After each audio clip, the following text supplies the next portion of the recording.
আসসালামু আলাইকুম ওয়া রাহমাতুল্লাহ। আপনারা সকলেই জানেন যে আজকে 31 ডিসেম্বর 3টার সময় বৈষম্য বিরোধী ছাত্র আন্দোলনের একটা ঘোষণাপত্রের কথা ছিল। গতকালকে বর্তমান সরকার একটা পদক্ষেপ নেয়, তারা সেটা বাতিল করে নতুন একটা কর্মসূচি ঘোষণা করেছে, মার্চ ফর ইউনিটি না কি জন্য, এটাই মেবি। পাশাপাশি আজকে ঢাকা শহরে শিবিরের সদস্য সম্মেলন ছিল। সেখানে বর্তমান সময়ের মহানায়ক মুক্তিযোদ্ধা বীর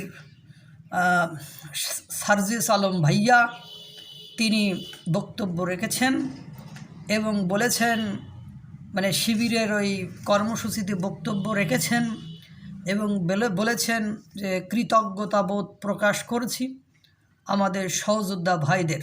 তাদের সাথে আমরা বিভিন্ন সময় পরিকল্পনা করেছি, তাদের সাথে আমরা কাঁধে কাঁধ রেখে যুদ্ধ করেছি, তাদের সাথে আমরা আন্দোলন করেছি, তাদের সাথে বিভিন্ন সময় পরিকল্পনা করেছি।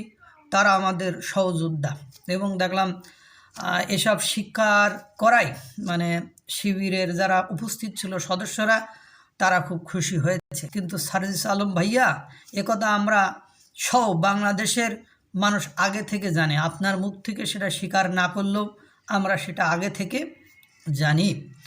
কেননা আপনারা যখন সমন্বয়কদের পরিচয় দিয়েছিলেন তখন 158 জন সমন্বয়কের মধ্যে 108 জন সমন্বয়ক ছিল ছাত্র শিবিরের।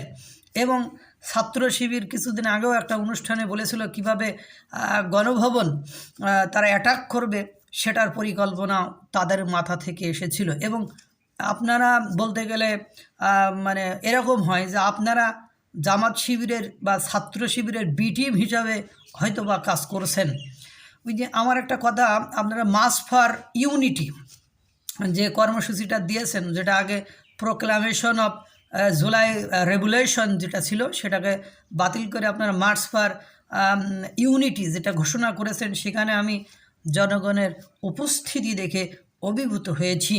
কারণ এখন টিভিতে দেখলাম যে ওই পাখির চোখে দেখা যে আপনার ক্যামেরা, মানে ড্রোন ক্যামেরা, ওটা দিয়ে দেখালো।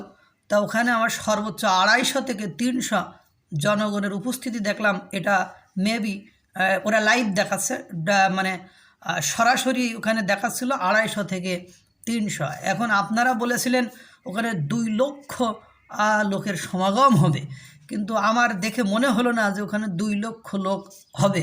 আমার মনে হচ্ছে ওখানে 2000 থেকে 5000 লোক মানে জড়ো করা বা একত্রিত করা আপনাদের জন্য কঠিন হয়ে যাবে। যাই হোক, ওটা আমার মাথা ব্যথা নয়। এখন এর মধ্যে প্রতিমধ্যে আবার একটা বোম্বাই হাজির গল্প মনে পড়েছিল।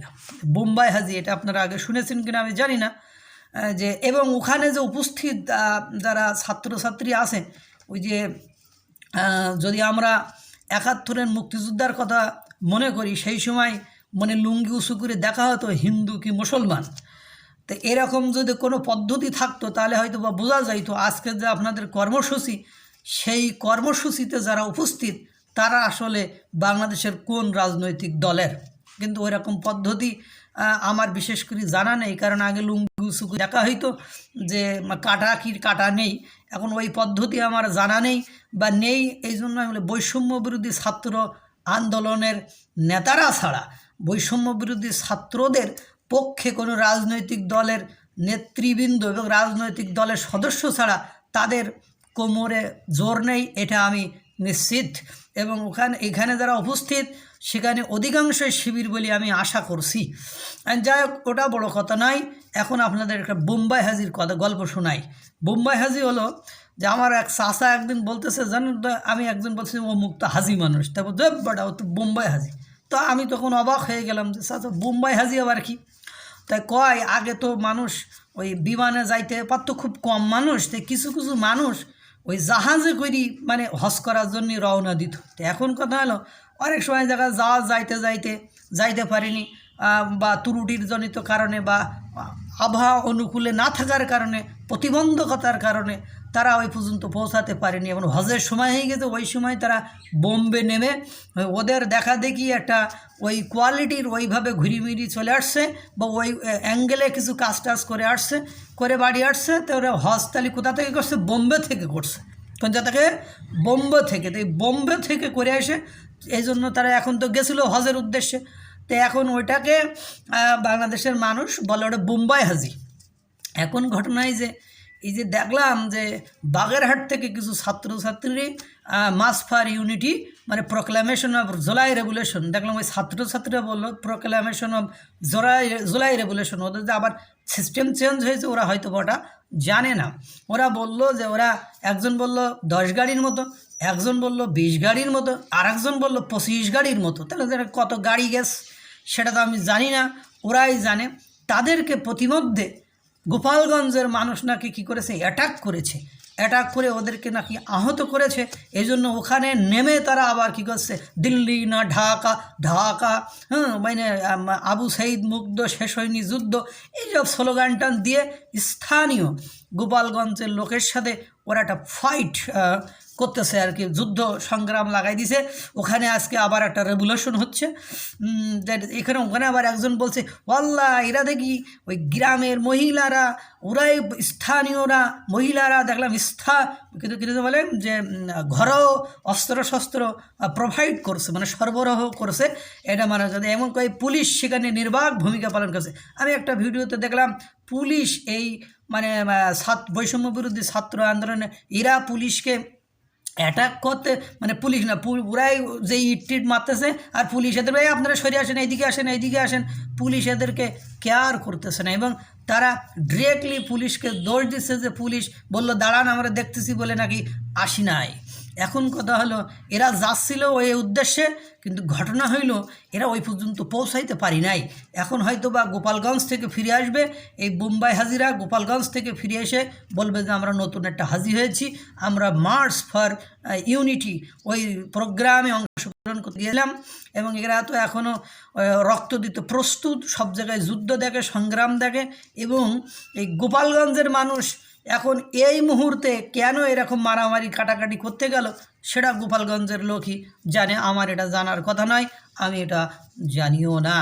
এরপরে দেখেন আজকে যে বীর মহান নায়ক, মুক্তিযোদ্ধার বীর সৈনিক আপনার সার্জিস ভাইয়া, তিনি যে বীর হইলেন, মাঝে মাঝে অনেকে প্রশ্ন করে বঙ্গবন্ধু তো মুক্তিযুদ্ধের সময় জেলে ছিলেন, তার আগে থেকে জেলে ছিলেন, এখন বঙ্গবন্ধু তার জীবদ্দশায় এতদিন জেলে থাকলো কেন? এটা একটা প্রশ্ন। উনি ইচ্ছা করে বলি যে পাকিস্তান ভাই না, তোরা আমার এনে জেলে নিয়ে আটকায় রাখ, আমি জেলে থাকি, তাহলে আমার আর ঝামেলা নেই। তো ও হলো ওই বঙ্গবন্ধু থাকতো জেলে। এখন ঘটনা হলো এই যাদেরকে বীর মুক্তিযোদ্ধা বলছেন বা মহানায়ক, মাস্টার মাইন্ড, এরা সবাই তো জেলে ছিল, মানে জেলে মানে ডিবি হারুনের কাছে বন্দি ছিল। তো মহান মুক্তিযুদ্ধে যদি শেখ মুজিবের ভাষণের কোনো গুরুত্ব না থাকে, তার নির্দেশনার যদি কোনো গুরুত্ব না থাকে, তার কর্মকাণ্ডের যদি গুরুত্ব না থাকে, যে ওই সময় সে জেলে বন্দি ছিল বলে, তা আপনারা যখন 6 জন বন্দি ছিলেন, এই 6 জনই তো গুরুত্বপূর্ণ ভূমিকা এখন বর্তমান সময়ে পালন করছেন, বা মহান সমন্বয়ক হয়েছেন, মহান বীর হয়েছেন, মহান মুক্তিযোদ্ধা হয়েছেন। তাহলে আপনারা কিভাবে আমাদের শেখ মুজিব যদি বোম্বাই হাজি হয়, যে যুদ্ধ না করেও যদি তাকে জাতির জনক মানতে বা তাকে বীর মানতে, তাকে যোদ্ধা মানতে, তাকে মহান নায়ক মানতে যদি কষ্ট হয়, তাহলে আপনারা তো আটক ছিলেন, ফাইট তো করছে সাধারণ জনগণ, সাধারণ ছাত্ররা, শিবিরের ছাত্ররা, ছাত্রদলের ছাত্ররা, রিক্সাওয়ালারা, এরাই ফাইট করছে। আর প্রাইভেট বিশ্ববিদ্যালয়রা, আপনারা তো ওর ভেতরে বন্দী ছিলেন, তাহলে আপনারা কি মহান নায়ক হলেন? এই প্রশ্নের উত্তর দেবেন না পৃথিবী জুড়ে শুধু আপনারাই বীর মহান নায়ক ওই ডিবির কাছে বন্দি থাকার পরেও, আর যারা বাকিরা ছিল তারা সবাই বোম্বাই হাজি? আপনারা জানাবেন প্লিজ, বোম্বাই হাজি কে? আসসালামু আলাইকুম ওয়া রাহমাতুল্লাহ।